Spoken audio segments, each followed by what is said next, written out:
And I would also like to draw your attention to our newly refurbished website, aipa.net.au, and I invite you to revisit those pages to catch up on any past events, news items, and other resources.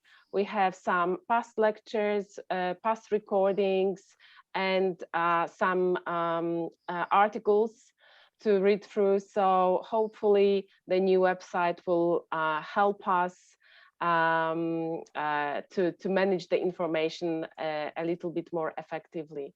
So Janku, I give you the floor. Please go ahead. Thank you very much, Gosia. Thanks for the invitation from AIPA, and very warm welcome to all friends, members, friends, and sympathizers of AIPA. It's a great opportunity to exchange our views at the time of pandemic and fracturing of personal contacts. Many things I will be talking about are already known, and I will go quickly through them and focus only on things, on themes, on statements which might be regarded as, if not controversial, at least a contested territory. Not because I'm going to proselytize for a particular approach, but I think I can present to you an opportunity for critical assessment of a rather new perspective, which has deep historical roots. So what I propose is that I'll start by defining populism and making it a useful analytical tool. But I emphasize that it will be an ideal typical definition. Ideal type or yardstick types are never found in their pure form. And this is a very important thing because many forms of populism, and I'll focus, of course, on the Polish populism, have their specific idiosyncratic features. So the ideal type is good in focusing attention on the degree to which any given case of populism approximates this ideal type or departs from it. Secondly, I'll explain what this specific perspective I'm going to present to you and which I use to analyze populism consists of. What are the features of the actor perspective, elite perspective, leadership perspective? It's a perspective in the sense that it's broader than the theory. It's a way of looking which cannot be assessed in terms whether it's true or false, but rather in terms of utility in generating interesting research hypotheses and gaining understanding, a sense of understanding of a given phenomenon or indeed a process. Thirdly, I'll briefly go through the list of causes which are presented in a very, very broad already literature on populism, especially European and American populism. And finally, I'll talk about the consequences. Both causes and consequences will be looked at from this specific perspective, actor perspective. So may I go to my notes, which will help you to follow the argument. And on my PowerPoints, which should appear on your screen, will go quickly through those four major points I'm making, and then I open the floor for discussion. Populism, authoritarian populism, illiberal democracy, popular autocracy, or even despotic democracy are labels which you will find in literature to describe this peculiar style of leadership, which appeared quite long ago and which comes back in a cyclical way in three waves of autocratization, historical waves of autocratization in the mid-19th century, 1920s, and from about 2008, contemporary waves that follow the opposite processes of democratization.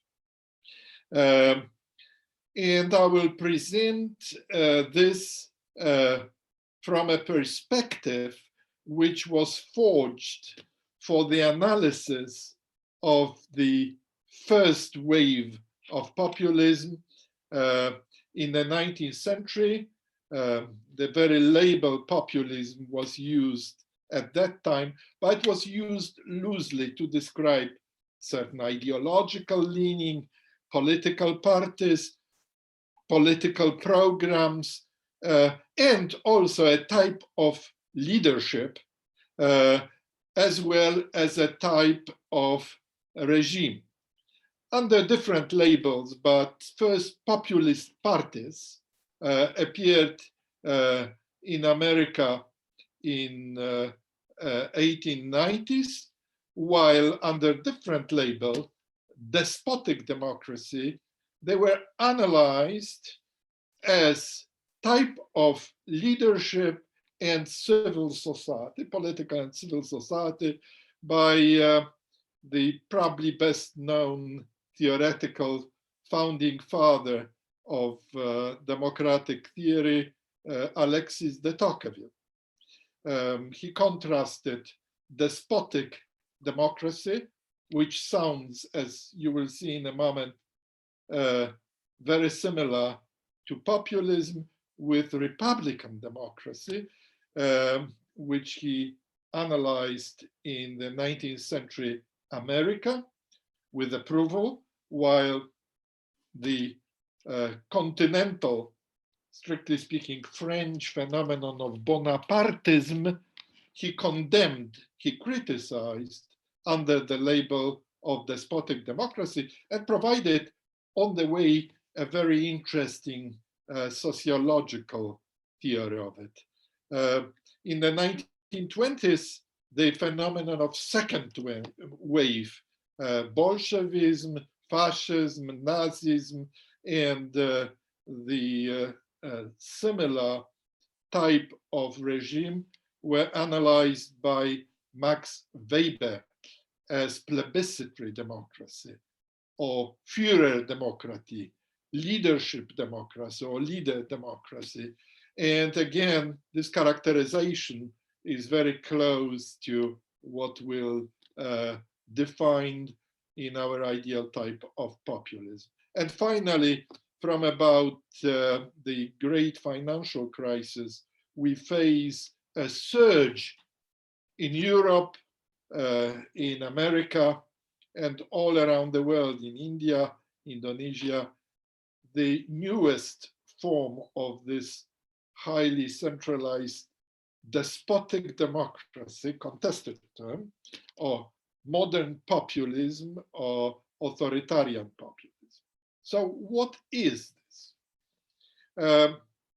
According to Weber, whose way of looking at it from the point of view of the key actors on the political scene, leadership groups, he called it transient stage of political change, evolution between more liberal forms of democracy and charismatic forms in which leaders concentrate power in their hands and, most importantly, gain popularity through demagogy. So the ideal type, the definition of populism I offer is that it's a way of stylizing politics, pursuing political power, exercising political power, and gaining political power, a political style of leadership, which has 4 features, combined features. They fit each other, so it's an ideal type in which we have also internal consistency.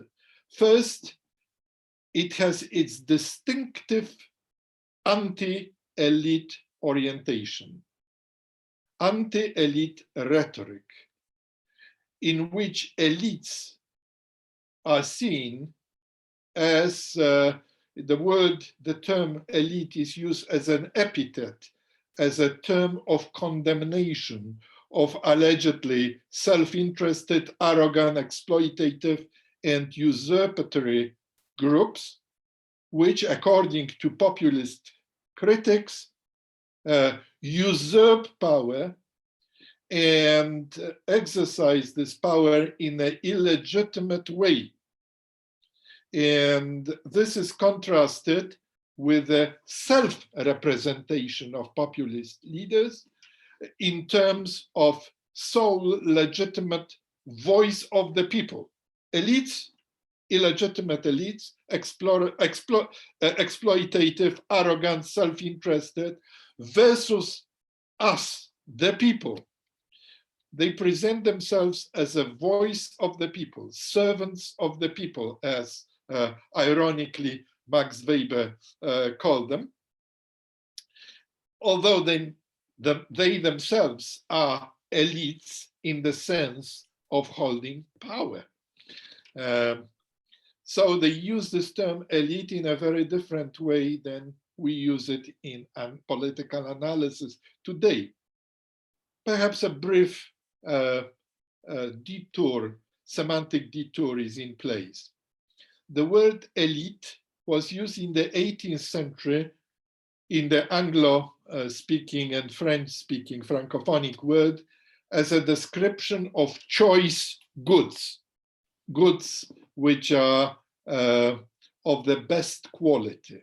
In the 19th century, the word elite shifted to describe crème de la crème, the top status groups in society, the people who concentrated in their hands highest status, were admired as a cream of society. And in the 20th century, gradually, its meaning was changed to focus on power as a distinctive feature of elites, power elite. So elite members or elites are contrasted with non-elites as the most powerful people, usually on a national level, most powerful and influential. And important point, which was taken from the Weberian analysis, these are incumbents of the largest and the most resource-rich organizations and movements. So the political part of power elites, state executives, top public servants, top party leaders, and parliamentary leaders. There are business sector of business elites, leaders of the largest corporations, and owners of the majority of wealth, the plutocracies, as well as media elites, people who play a key role in shaping public opinion, especially with the arrival of new persuasive media. This is a very important part of power elites, as well as leaders of organized labor, very important part of modern contemporary elites, as well as leaders of other organizations, including big churches and religious movements. So Polish episcopate, the key leaders of the church, Polish Catholic Church, are definitely a part of power elite. At the very core of this power elite in most countries are three sectors: the state elites, the quadrangle of power, national leaders, as Weber called it, national leaders, parliamentary leaders, leaders of political parties, and the top mandarins, top public servants and advisors to the ministers. Secondly, the media leaders. And thirdly, the business or corporate leaders. These three sectors are at the core because elite itself, a small group, 2,000, 3,000, 4,000, maximum about 10,000 people networked together. Those small elites rely on organizational resources they have under their commands. Under the commands, there are CEOs, there are executives which command these resources, as well as very high status. As Pareto used to say, those who hold power hold also a position of admiration in society. Modern French sociologists would call it cultural capital and political capital, as well as internal coherence. These people, even if they compete for power, if they are fighting each other on various issues, if they differ in their views, collaborate with each other, share responsibility for power, and when the power interests and the elite position are threatened, they can act in a solidary way. So these are elites, and elite perspective tells us, it's a heuristic advice, that it's most profitable to look at elite configuration, elite characteristics like the structure, relation between them, like the orientations, ideological or pragmatic, their way of recruitment and their socialization as key characteristics, key determinants of the nature of regimes, democratic or non-democratic, as well as a degree of political stability they manage to achieve. The success in their attempts to maintain a certain political order. Political order is maintained through various forms of exercise of power, as authority, as control, etc., as influence, etc. So it says basically that it pays more to look at the characteristic of elites than the mass characteristic of non-elites. This is a point which was made by all early 20th century elite theorists in opposition to Marxism. In Marxist perspective, the class relations provide you a key, a privileged insight into politics. The interest of the ruling classes and class conflict is the area in which you look for explanation of political institutional configurations. While for elite theory, and for me, it will be primarily the characteristic of those ruling groups in elite, especially in leadership group, in elite core. And among those characteristics, I will emphasize elite consensus versus elite division. Consensus, not related to ideological or Weltanschauungen, the ideological perspective of Weltanschauungen or policy issues, but consensus of a more procedural type concerning the rules of political competition, especially those which are mentioned in the Constitution, the basic rules, like who wins the election takes power, there is unwritten set of convention how to conduct politics. You don't attack people, you discuss issue.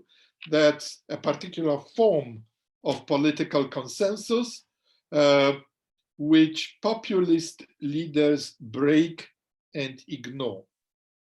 So the division about the rules of political competition result from the failure of elite consensus in most cases of European regime, definitely in Poland, in Hungary, in Turkey, in US under short but very disruptive leadership of Donald Trump's elite.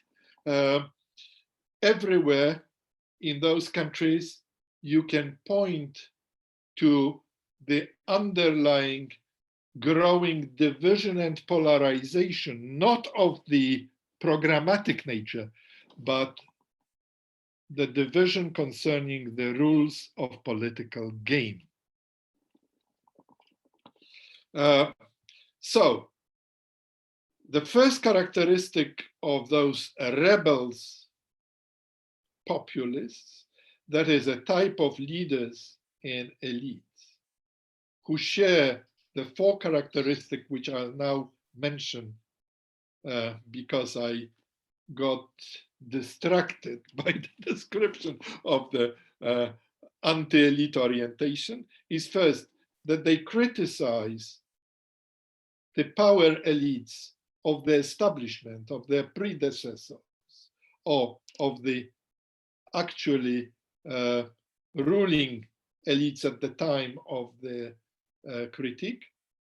Secondly, the self-identification as the voice of the people, genuine voice of the people, and those people who populists evoke as the vox populi vox Dei, whom they represent, are circumscribed in two ways. The right-wing populists tend to circumscribe the people against the corrupt elites in national, ethno-national or racial terms, sometimes religious terms. True Poles, Catholic, or patriotic Turks for Erdogan, or the so-called left populists. This distinction is not very clear. Like in Venezuela, the Bolivarists describe in class terms those who suffer, those who are exploited, those who hurt. But usually, if you listen to populists, you will see that both way of describing the people, the sovereign, collective sovereign, do not differ very much. In fact, they overlap. Thirdly, and most importantly, populists are not bound by the conventional rules of the game.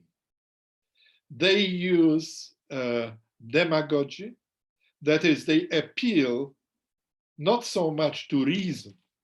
They seldom offer you just the arguments about programmatic superiority, about the way they propose to cure politics from the corrupting influence of the elites, to drain the swamp, to offer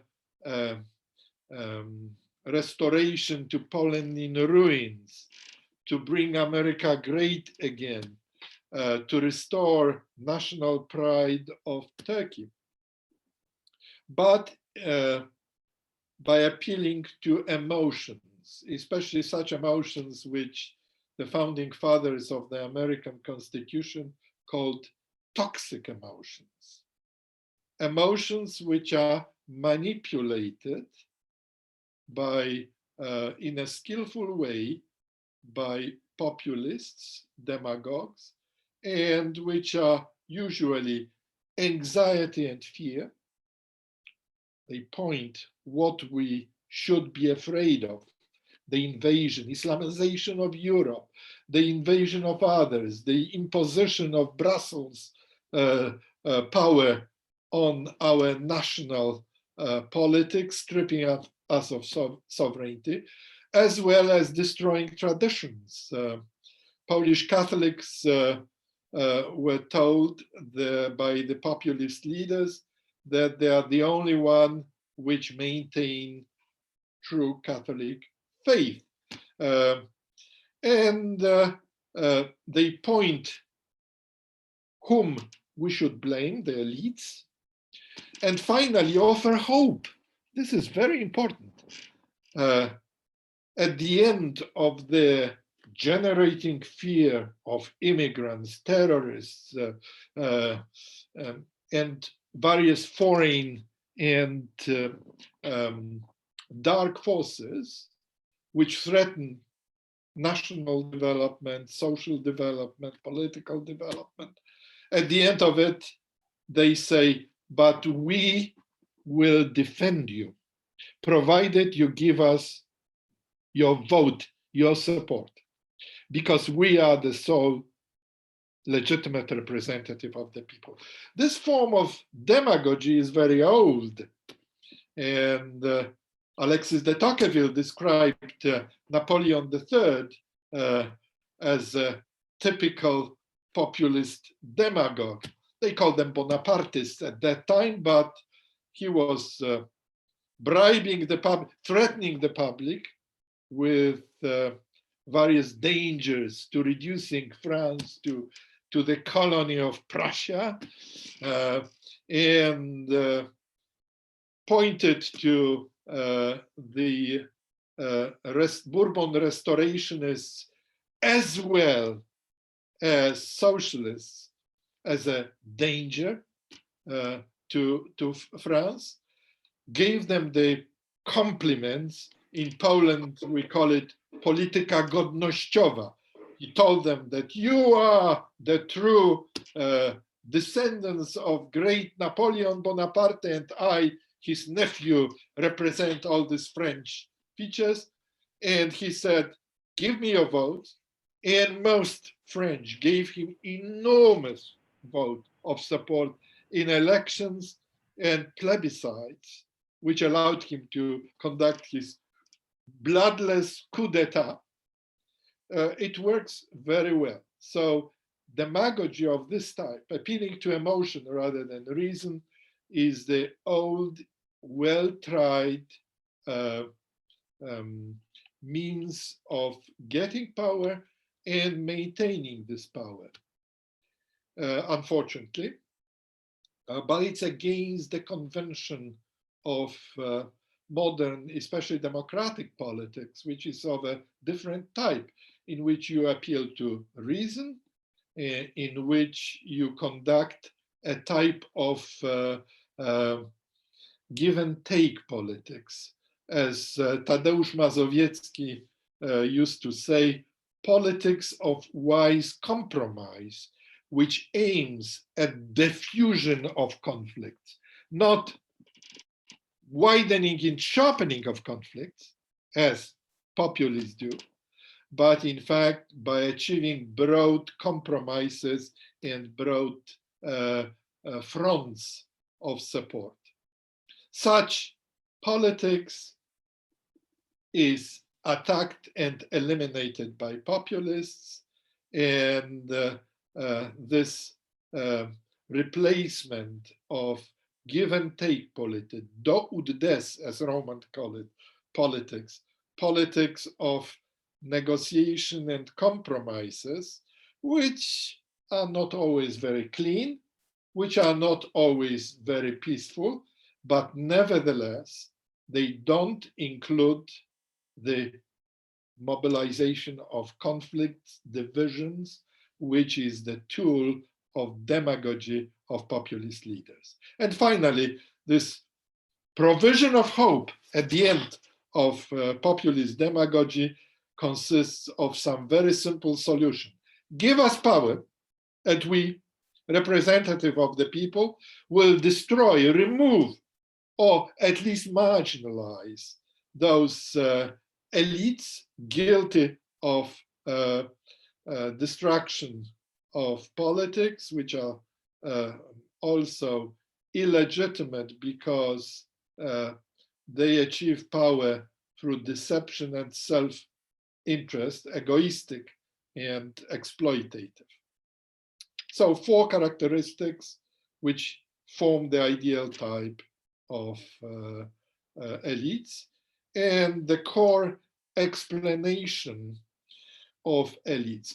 Of course, the elite perspective and the elite explanation in terms of gradual replacement of conventional politics as a game, as a give and take form of, David Easton call it a give and take politics, a game in which the opposed politics are not regarded as enemies, but as competitors, in which other politicians are regarded as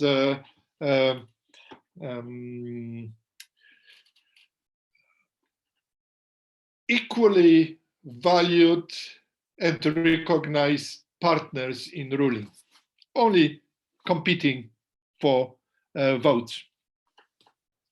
As rivals, not as enemies.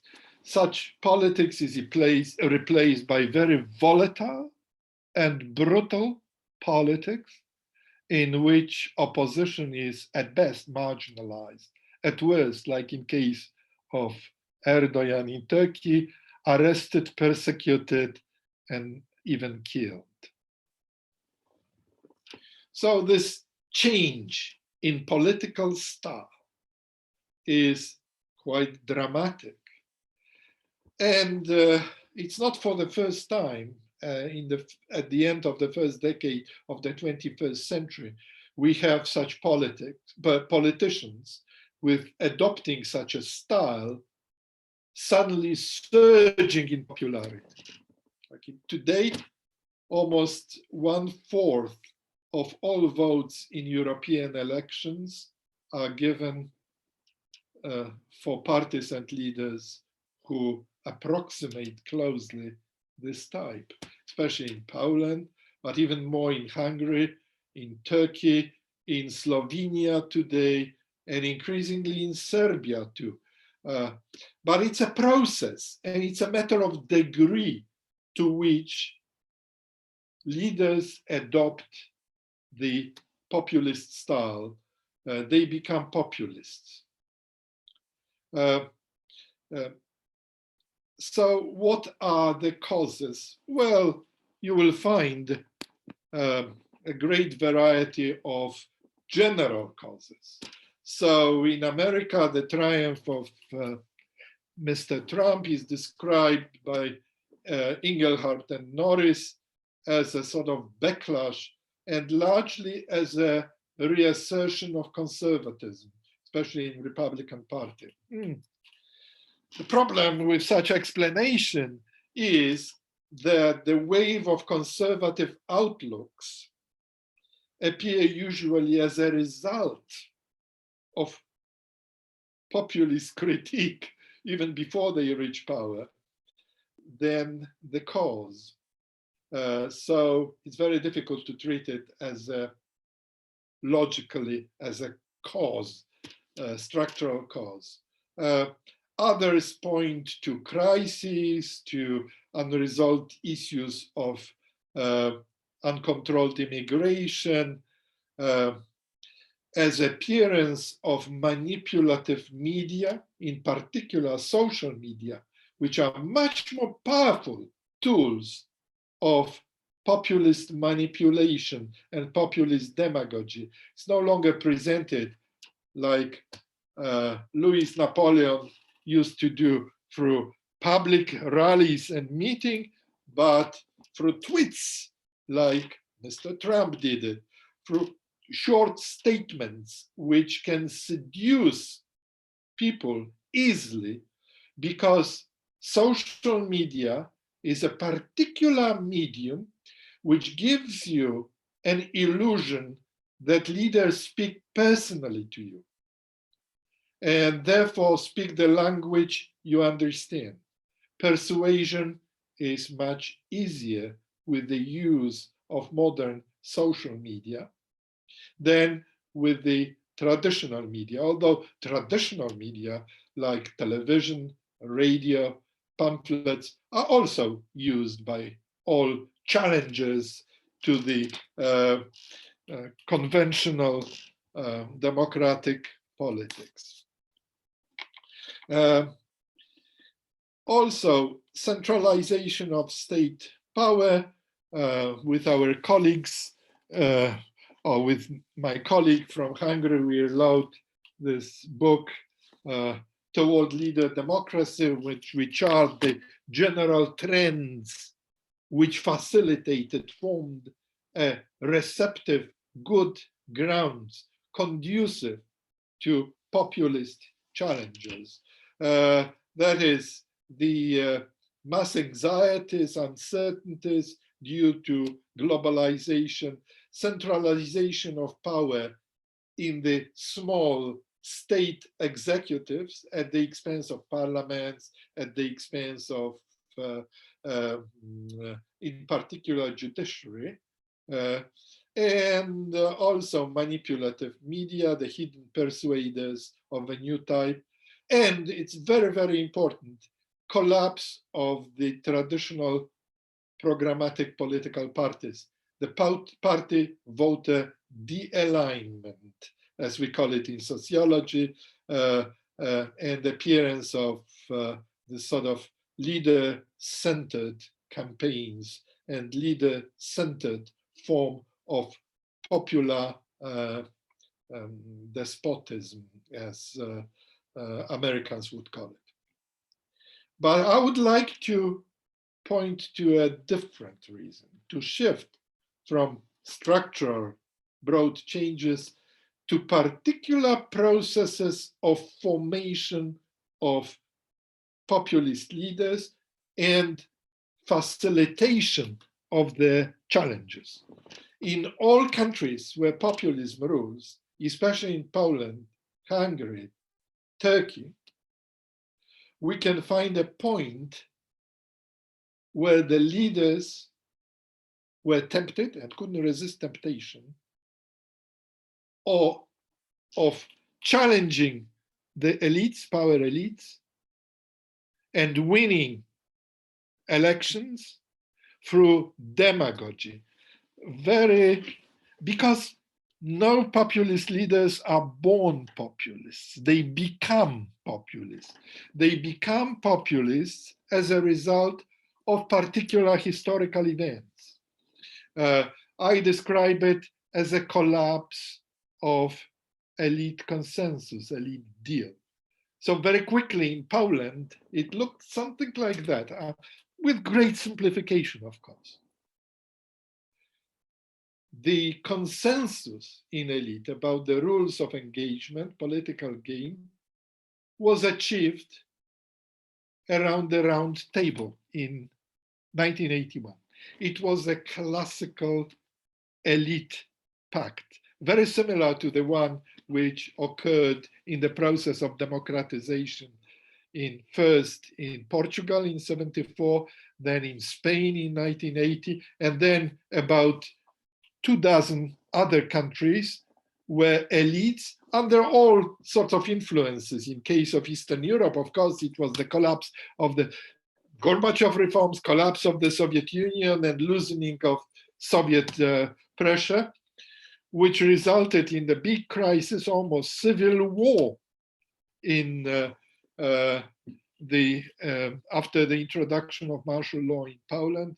Great conflict, destructive conflict, lost decade, which forced elites to enter a deal, a compromise. In a similar way, it was achieved in Portugal. In a similar way, it was achieved in Spain. It was basically an elite deal in which the public was carried by the elite, convinced that it's a good deal which opens the way not just for democratization, but primarily for increasing the standard of living and what Mazowiecki called returning to Europe, which all people in Poland, including very popular Polish Pope, supported very strongly as a tool for returning to Europe, for liberalization, democratization, and rapid political growth, which would allow Poland to enjoy the same benefits as affluent societies in the West. But it didn't last long. From the very start, there were people who were disappointed and who condemned Round Table as corrupt elite deal. Funnily enough, Jarosław Kaczyński wasn't among them. Initially, he accepted the deal. He was, of course, criticizing this deal as giving the ex-communists much more privileges that they deserved. But the real contestation of the elite consensus, ruling consensus, formulated in the 1997 Constitution and various conventions which Polish elite maintained about who takes power, about exclusion of violence, about treating opposition, etc., etc. All this set of rules and conventions, the normative framework of elite operation started to crumble in 2010 and 11. And the major event was the Smolensk disaster and the lost election. They changed Kaczyński and his group, his elite, his large number of collaborators, transformed them into populists. They convinced Kaczyński that the ruling establishment are zdradzieckie mordy, not partners, not competitors, but traitors. As someone who should be excluded and punished. He openly told it in parliament. You are the killers of my brothers. You are canaille. And he started to act that way now.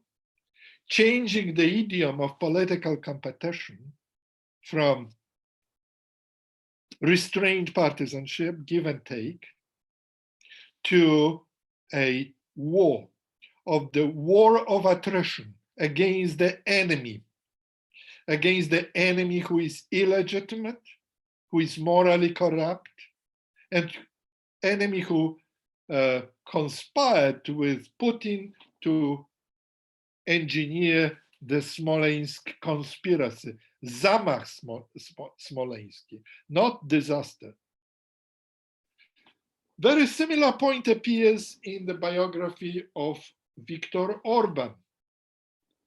In 2010, he got mad, and his supporters, the socialists, when they taped the leader of socialists at that time, Gyurcsány, saying that we were cheating all the time, in the morning, during the day, and in the evening and at night. We were cheating. We didn't conduct competition. We were cheating them of power. And Orban said, then no rules of engagement, no competition. You are a scum, which need to be eliminated by any means. And that changed Orban. And he was very, very successful, because this idiom of criticism, very brutal and exclusive, was liked by the public, who were told who is guilty for the slow development of Hungary, whom we should remove from power.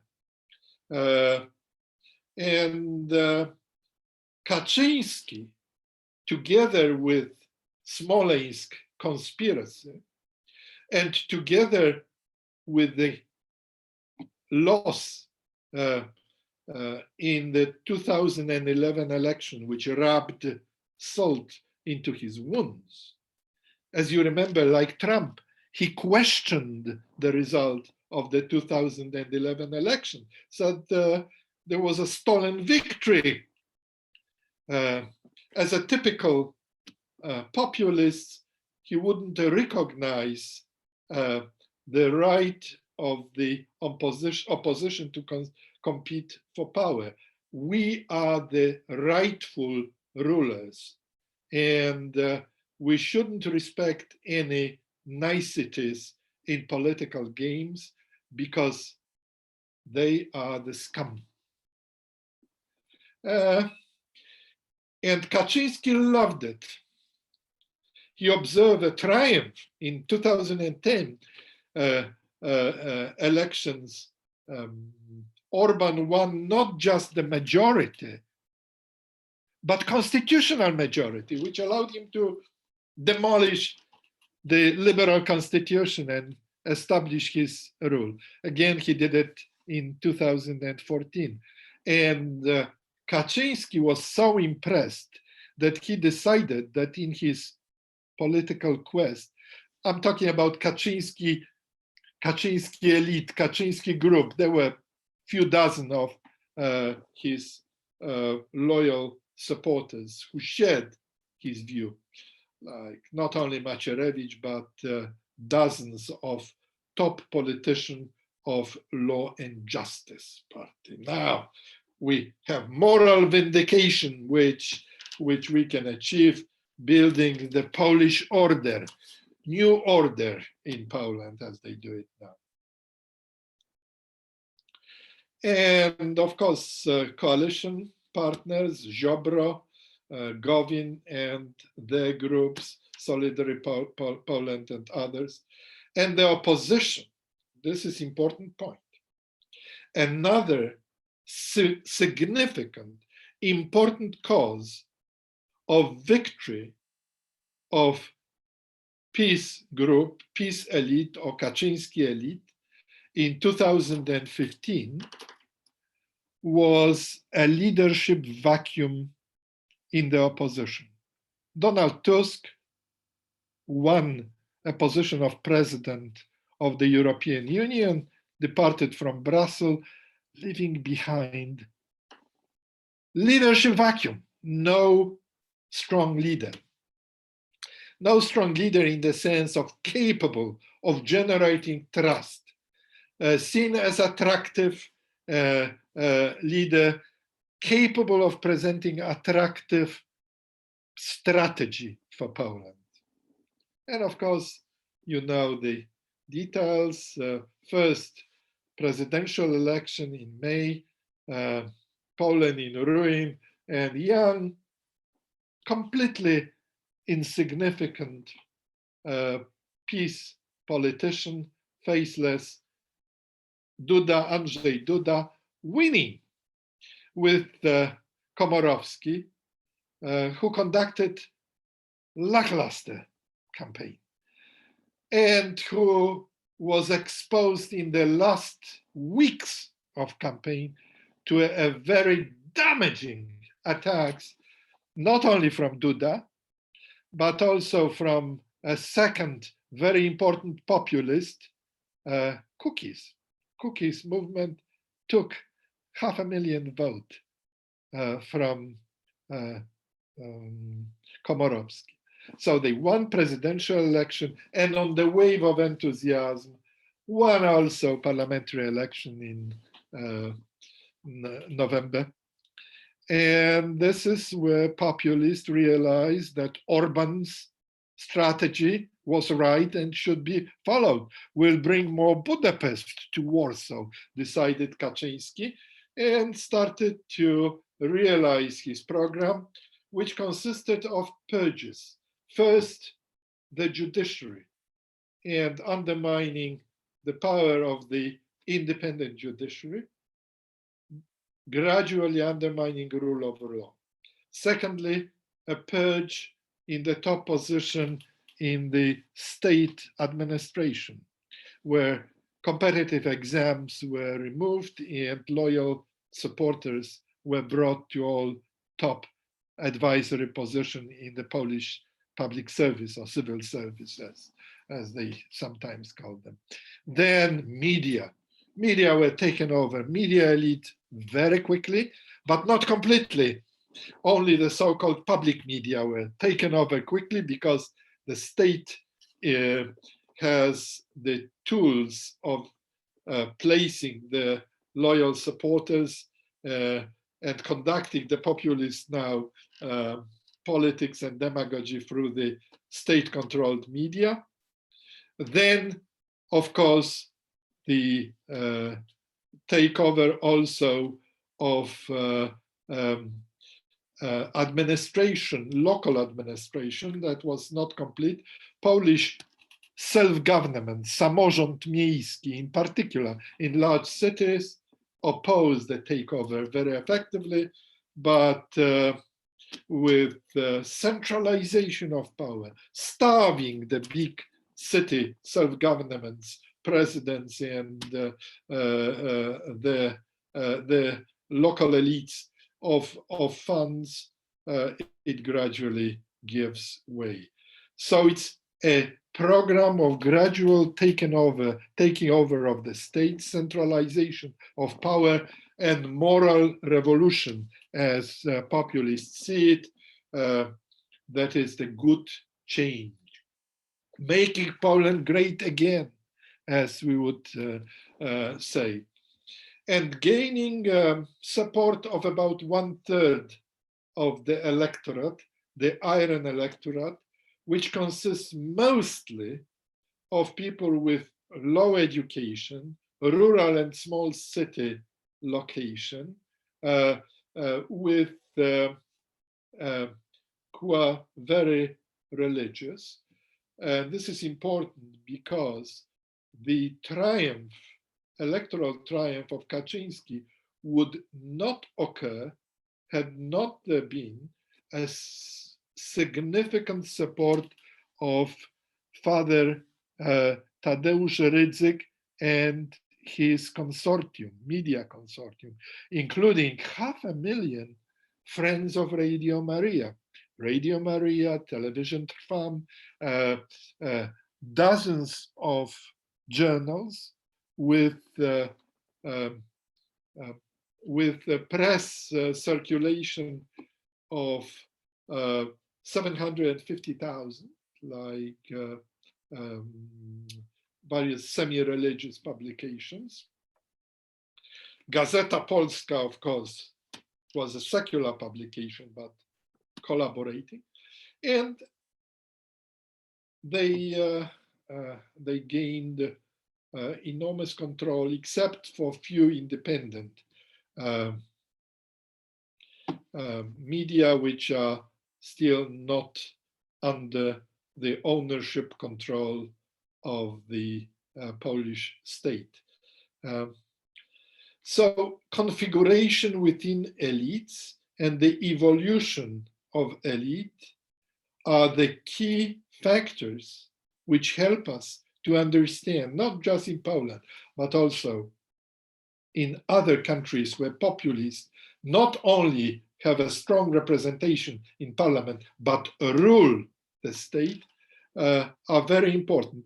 They are not exclusive or contradictory. Of course, you can add the global structural facilitating causes, so I don't reject or criticize them, but would like to complement them, supplement them with those elite causes, which in my view point to the orientations of the key actors on the political scene, people who have most power and who command the very powerful and well-organized elites. Janku, 2 more minutes. 2 more minutes. Yeah, in fact, 1 minute probably. The consequences of it, undermining of liberal democracy, degeneration of politics and political discourse, the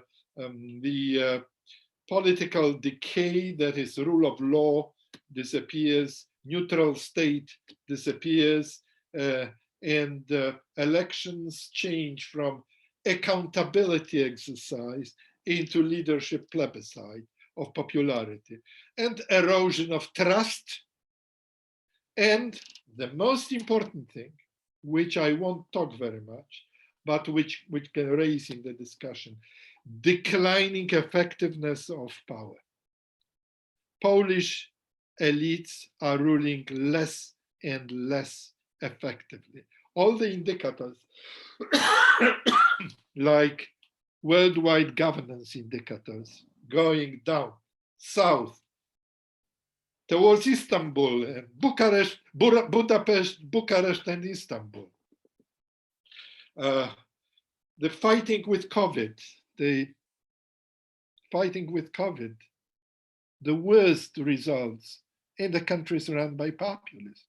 Poland, Hungary are at the bottom of the list of effectiveness in fighting COVID. I circulated to you the index, Bloomberg index of COVID resilience, which measures the impact of pandemic and impact on the standard of living, show that those countries are at the very bottom in spite of the propaganda. So I think this should be emphasized in criticism of populists, that they are poor rulers.